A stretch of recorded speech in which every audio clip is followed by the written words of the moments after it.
As we've been reporting this morning, bad news for actress Sandra Bullock. There are reports that she and her husband Jesse James have split. This after tattoo model Michelle McGee says that she had an affair with James. 10 days. That's all the time Sandra Bullock had to enjoy the biggest victory of her career before her marriage became one of Hollywood's most shocking scandals. One night, she was standing on stage holding an Oscar, celebrated by millions as Hollywood's ultimate success story.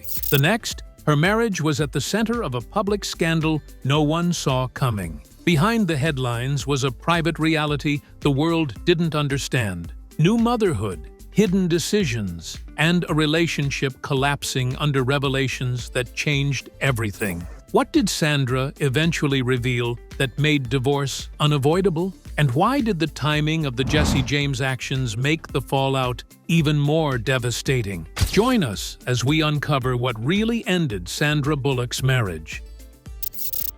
America's sweetheart, still searching for a family.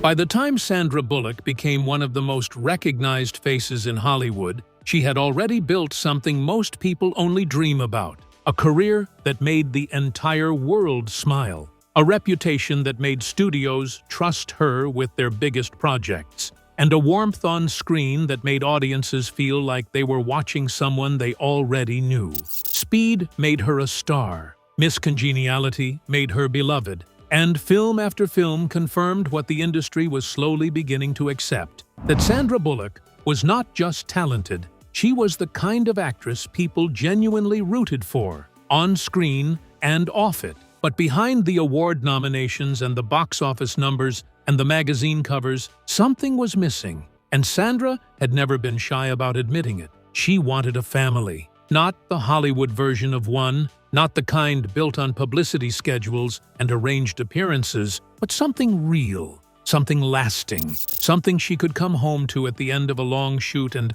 actually feel. She watched her 30s pass without finding it, not because opportunities were absent, but because she refused to settle, refused to walk down an aisle simply to say she had done it, refused to build a family on the wrong foundation, just because the clock was ticking and the cameras were watching. Friends who knew her well described a woman who was deeply private about this part of her life, someone who kept her longing close and her standards closer, someone who believed the right person existed. She just had not found him yet, so she kept working, kept smiling, kept showing up, and quietly kept searching. Then, in December of 2003, a visit that had nothing to do with romance and everything to do with family would bring her face to face with a man who seemed, at least on the surface, to be everything Hollywood was not. What happened next would change her life completely, though not in the way anyone expected. The motorcycle builder who seemed different.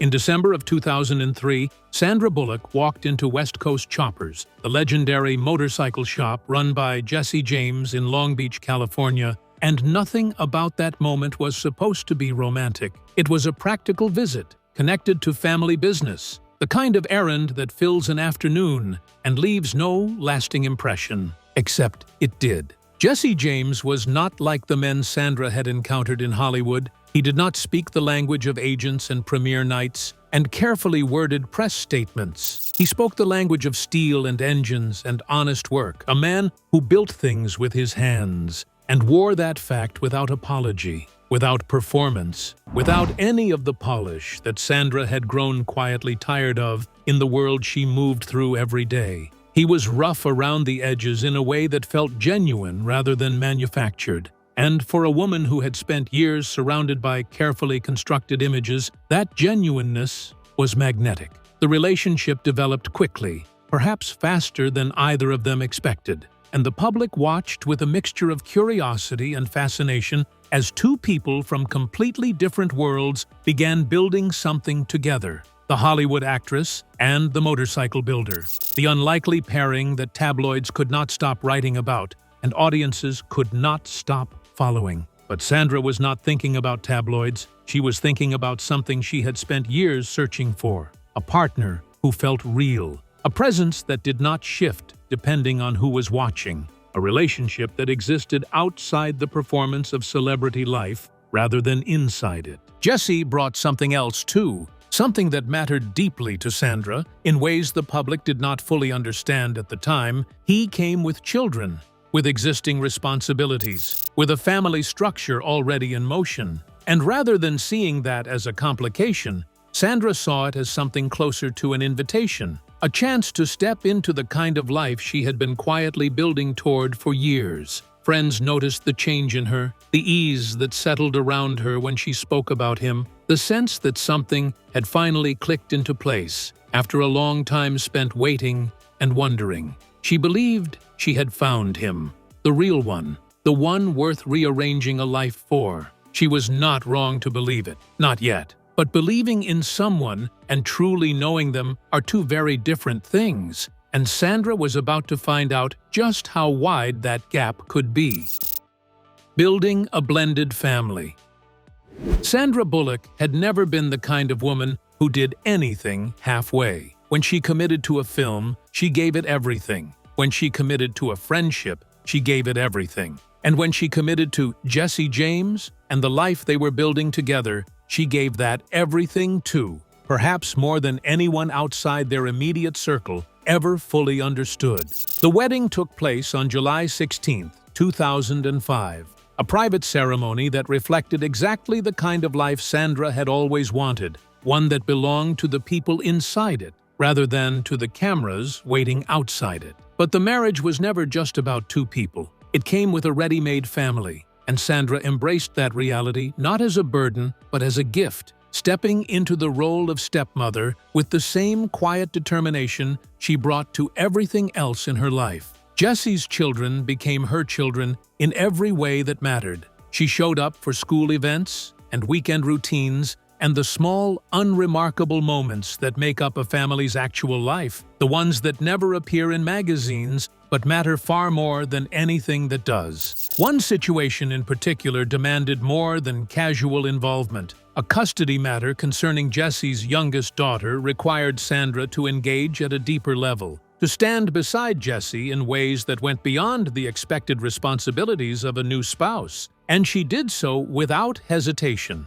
without complaint, and without ever making it about herself. She rearranged her professional schedule around the rhythms of family life, turned down projects that would have pulled her away for too long, restructured her priorities in ways that surprised people who had only ever seen her as a career-driven actress chasing the next role. The woman who had once been described as Hollywood's most eligible bachelorette was now someone else entirely. A wife, a stepmother, a woman who had found the stability she had spent her 30s searching for and was holding on to it with both hands. Publicly, she appeared happier than she had ever been. The kind of happy that does not photograph well because it is too quiet and too ordinary for a magazine cover. The kind that simply settles into a person and changes the way they carry themselves. To those watching from the outside, it looked like everything had finally fallen into place. And for a time, it genuinely had. But the family Sandra was building was about to grow in a way that almost nobody knew. A secret so carefully kept that even her closest friends were left completely in the dark. A secret dream finally comes true. Sandra Bullock had wanted to be a mother for as long as she could remember. Not a stepmother, not a figure who moved in and out of children's lives, depending on custody schedules and court decisions, but a mother in the fullest sense of the word. Someone whose child would look at her and know without question, without condition, that they were completely and permanently loved. By 2009, she and Jesse had made a decision. They would adopt, and they would do it quietly, away from the press cycles and the public commentary and the endless speculation that followed Sandra everywhere she went. The process took time, as adoption processes always do, demanding patience and paperwork, and a kind of sustained hope that is difficult to maintain when the outcome remains uncertain for so long. But Sandra held on to it, because this was not a career goal or a professional ambition. This was the thing she had wanted longer than almost anything else. In January of 2010, a baby boy was born, and Sandra became a mother. His name was Louis, and almost nobody knew he existed. The The circle of people trusted with this information was extraordinarily small. Close family, the most trusted friends, the professionals directly involved in the process. And that was all. No announcements, no carefully timed press releases, no coordinated magazine exclusives designed to control the narrative and generate goodwill. Just a woman, a baby, and the beginning of something she had spent years waiting for. She moved through the final weeks of her awards season campaign, carrying this secret alongside her, attending screenings and press events and industry dinners while privately experiencing the most significant thing that had ever happened to her: the arrival of a child she already loved completely before the world had any idea he existed. The contrast between her public life in those weeks and her private life was almost impossible to comprehend. On one side, the cameras and the nominations and the speeches. On the other side, a 2-month-old boy and the specific, unhurried joy of early motherhood. For a brief and fragile moment, everything felt complete. The career, the marriage, the family, the future. All of it existing together in a way that seemed, finally, to make sense. Sandra Bullock had everything she had ever worked for and everything she had ever hoped for, arriving at the same moment, in the same life. What she did not know was that the moment was already ending, and the worst was still on its way. The Golden Globe Promise. January 17, 2010, was supposed to be one of the happiest nights of Sandra Bullock's professional life, and in many ways, it was. The Beverly Hilton Ballroom was filled with the kind of energy that only awards season generates. That particular mixture of anticipation and performance and carefully concealed nerves that settles over a room when everyone present knows that names are about to be called and careers are about to be defined, at least for another year. Sandra was nominated for Best Actress for her performance in The Blind Side, the film that had surprised almost everyone, including the studio that released it, by becoming one of the most watched and most discussed movies of the year. A story about family and loyalty, and the decision to open a door for someone who has nowhere else to go. When her name was called, the room responded the way it always did for Sandra Bullock, warmly and genuinely, with the kind of affection that cannot be manufactured and does not come simply from being famous. It comes from being truly liked by people who have watched you work for years and decided somewhere along the way that they are rooting for you. She walked to the stage and spoke, and what she said was not the kind of carefully prepared speech designed to mention the right names in the right order.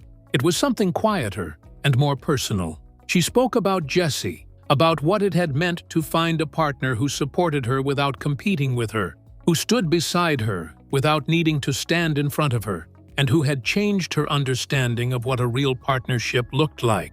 The room responded with warmth. The cameras found Jessie's face, and the moment was broadcast to millions watching from home, a snapshot of a marriage that appeared not just functional, but genuinely loving. The kind that survives the pressures of fame and the particular loneliness that success can sometimes create. The media celebrated it, and the public responded to it.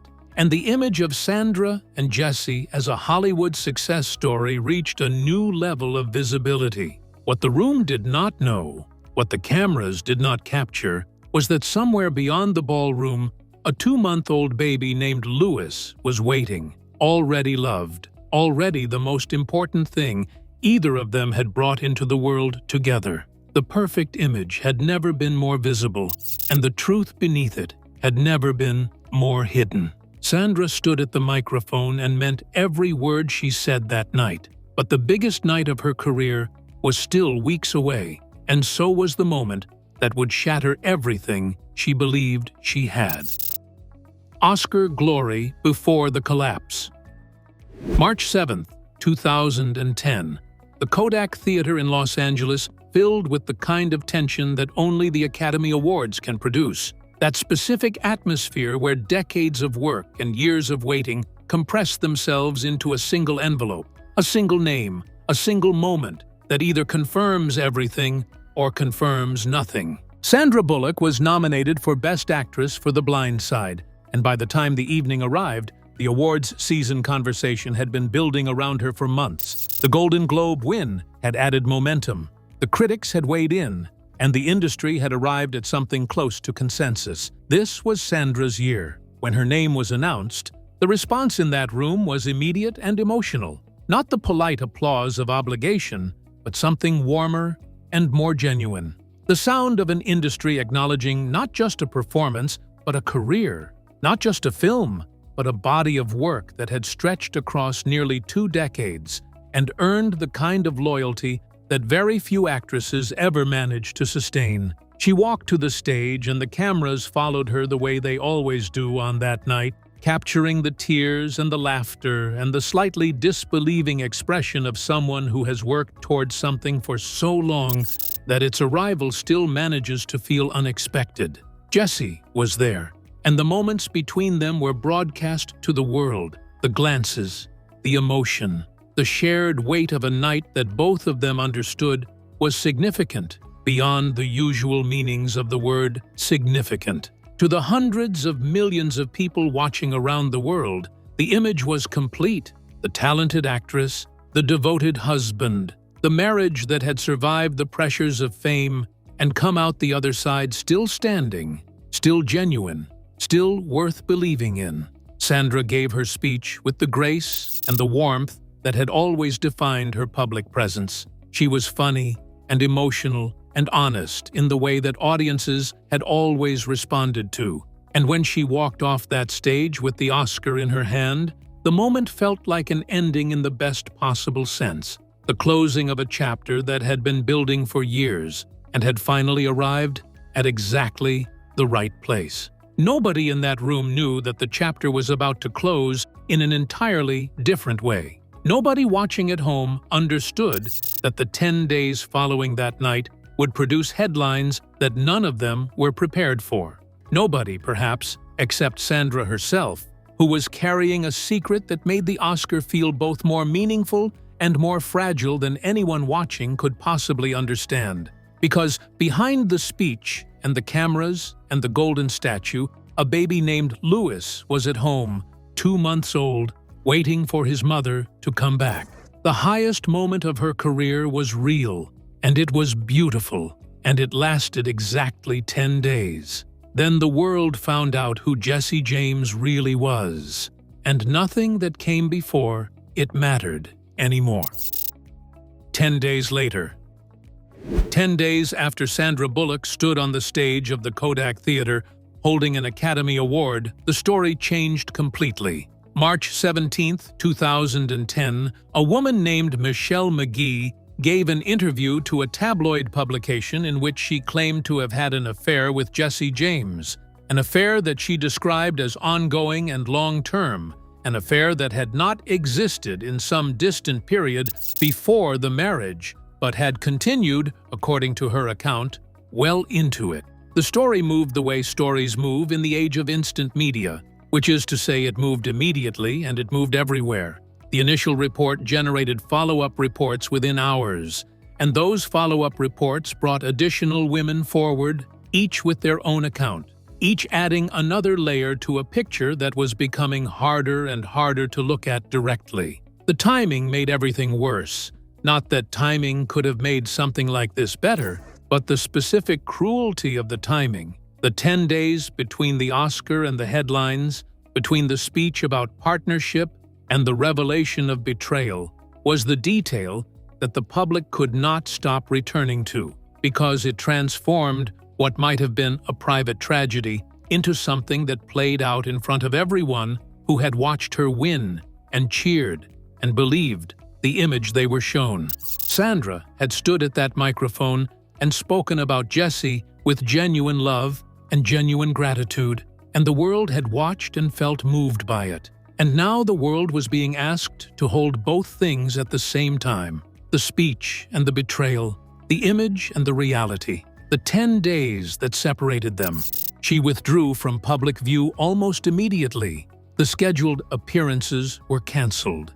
The promotional commitments were quietly set aside, and the woman who had been everywhere during awards season simply disappeared from public life as completely as it is possible to disappear when your face is known to hundreds of millions of people. The media filled the space her absence created with speculation and commentary, and the particular kind of coverage that surrounds a public figure during a private collapse, relentless and consuming, and almost entirely disconnected from the actual human experience happening behind closed doors. Jesse issued a public statement in which he accepted responsibility, did not attempt to minimize what had happened, and asked for privacy for his family. A statement that was noted and then largely set aside as more accounts continued to emerge.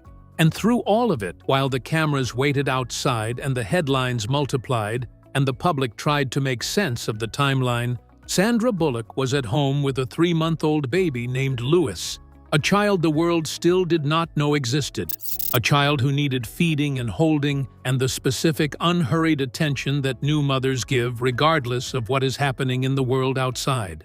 She had 2 realities to manage simultaneously, and she chose, without hesitation, which one mattered more.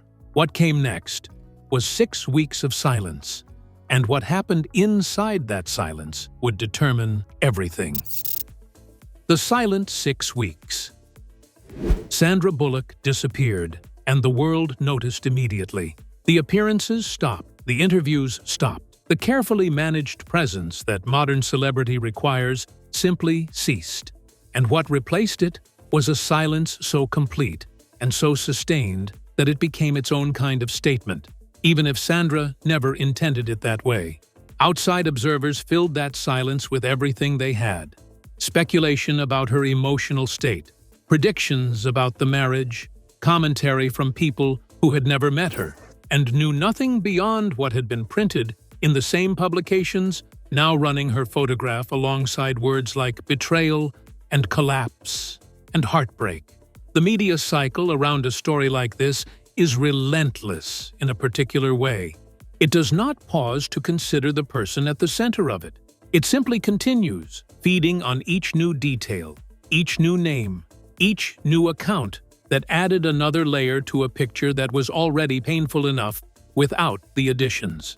Jesse had released his statement, accepting responsibility, asking for privacy, offering no excuses for what had happened, and then he too largely withdrew, leaving a space that the press happily occupied on both their behalfs.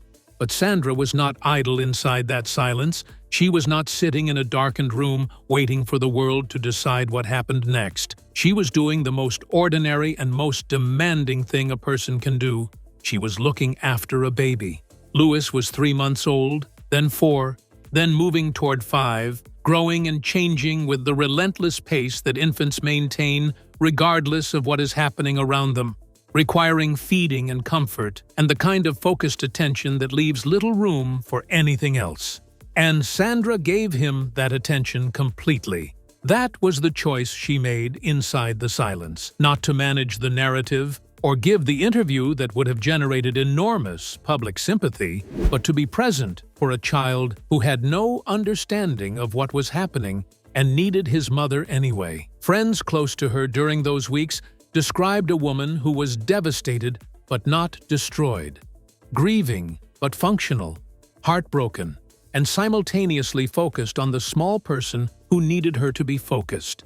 She did not perform her pain for the public, she simply lived inside it. 6 weeks of silence, and at the end of it, Sandra Bullock had made a decision that could not be undone. And when she finally stepped back into the light, she did not come alone. The decision that made divorce inevitable.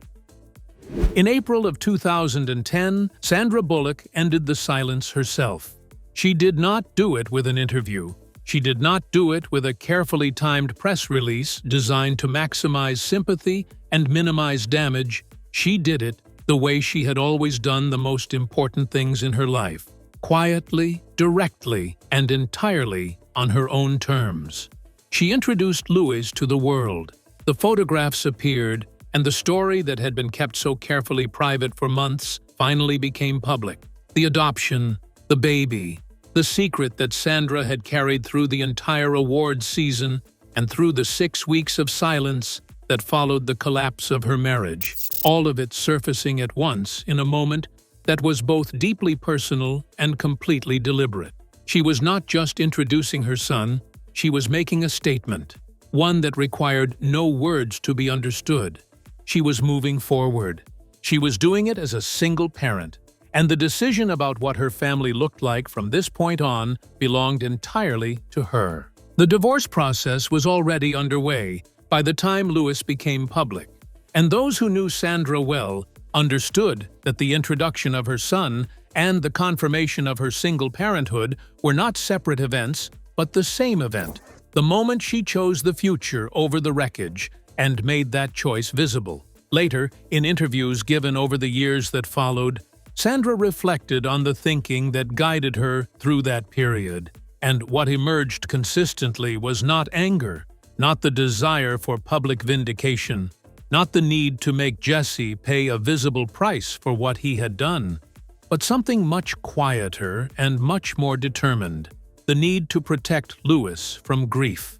She had spoken about not wanting the sadness of that period to enter her son's first year of life, about refusing to let the worst chapter she had ever lived through become the atmosphere in which her child took his first steps into the world. That instinct, protective and clear and completely unambiguous, became the foundation of every decision she made from that point forward.